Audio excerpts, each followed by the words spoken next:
Alexander Dudley. Welcome to the Dudley Show. Today we're looking at some headlines. The Hannity Show claims that the Russia incident was just an excuse made by Democrats as to why they lost the election. In other news, Rachel Maddow explains that Trump provided false information regarding past presidents, specifically President Obama. Our first guest is Amy. Amy's been a media expert that's been studying Hannity for a while. It's great to have you on the show, Amy. Good evening, Alex. So tell me a little bit about what you noticed with the Hannity episode. Yeah, so recently in an episode with Trump and Russia, I noticed that there were some stereotypes seen in that episode. And why don't you tell us a little bit about those stereotypes? The episode you watched was Donald Trump Talks Russia with Sean Hannity, correct? Do you think Sean portrays Trump in a certain light to his audience? Yes, and to start with stereotypes, because it's always been Democrat versus Republican, it's not surprising Trump would place blame on the Democrats. Whether the whole Russia thing is true or not true, Trump says Russia was an excuse used by the Democrats when they lost the election. He places blame on them right away. There aren't many stereotypes in this interview, but one I would have to say stands out is this back and forth between Democrat and Republican. One uses the other as an excuse or puts blame on the other because it's the easiest thing to do. And that's very common when it comes to politics, and it's shown here. And to answer whether Trump is portrayed in a certain light to the audience, I think yes. Hannity is portraying Trump in a certain way and under a certain light towards both the audience and viewers back at home. To start off, almost immediately Trump gets sympathy from both Hannity and the audience because they've, and this is a quote directly from Hannity, never seen any one person face as much in terms of attack as you have. Therefore, to start off his show, Hannity already presents Trump in a way that makes you feel almost bad for him, and he's portraying him as the victim in front of all of his supporters. And what about culture perspective? What's the relationship between Trump and Russia, and how does our culture view that differently? Well, for starters, media is referred as a cultural industry, and media constructs our society. Therefore, almost anything the media puts out there about the relationship between Russia and Trump, most will believe it. Not only that, but how you were raised can affect one's perspective. If you grew up in a Republican-based household, you're more likely to believe Trump and take his side. So it's all a matter of where you're from and how the media, for example, portrays the relationship between Russia and Trump. Well, thank you, Amy. That's all the time we have for you, but we actually have another Hannity expert in the house tonight. Libby, would you mind telling us a little bit about some of the political economy perspective? Hannity and Trump both deny that Russia benefited anything financially to Donald Trump's success in the 2016 election. In turn, Hannity has actually stated that Hillary was the candidate that was involved with Russia's financial interference. And tell us a little bit about Hannity's unique relationship with the audience. I noticed he interacts with them in an interesting way. What does that mean? Sean oftentimes uses his audience as propaganda and thrives off his controversial reputation. Hannity has expressed himself as a conservative, and his audience has often criticized him for being overly supportive of President Trump. His co-workers occasionally disagree with him for unwavering support of President Trump, but his audience seems to trust his portrayal of the media. And of course, obviously in any political talk show, there's going to be the question of bias. So I think we're going to bring back both of our correspondents and have a little discussion about what role bias plays in the Hannity show. Towards the end of the interview, Hannity tells Trump, "We were friends before you ever ran for office." So it's clear they're friends and that they're close, and who would want to make their friend look bad?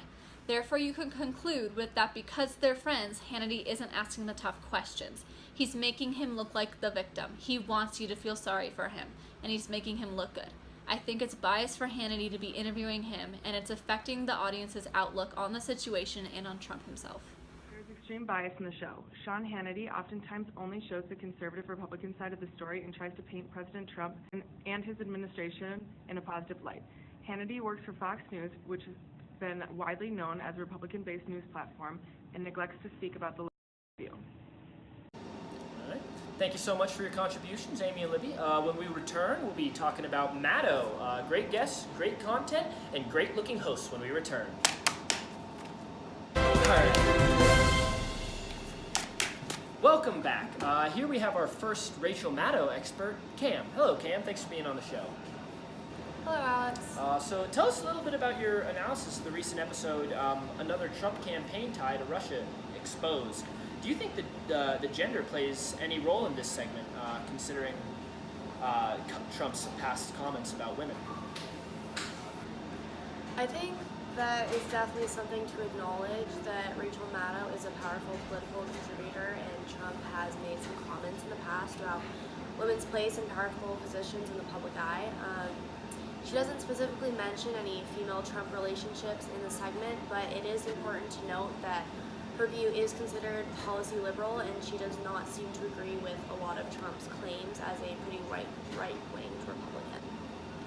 All right, and what about ideologies? Maddow obviously has some strong views and makes a lot of claims about Trump in this segment. Do you think that Maddow has any specific major assumptions about Trump? Yeah, well, Rachel Maddow mentions throughout the segment Paul Manafort's ties to Russian oligarch Oleg Deripaska. Paul Manafort is Trump's campaign manager. She repeatedly mentions the closeness between Putin and Deripaska, and how Deripaska has been a, quote, reoccurring and increasingly interesting presence in the life of Manafort since he helped fund Deripaska's campaigns in both Georgia and the Ukraine. Manafort also has been caught up in a series of email exchanges between himself and Deripaska, as published in the Washington Post and the Atlantic.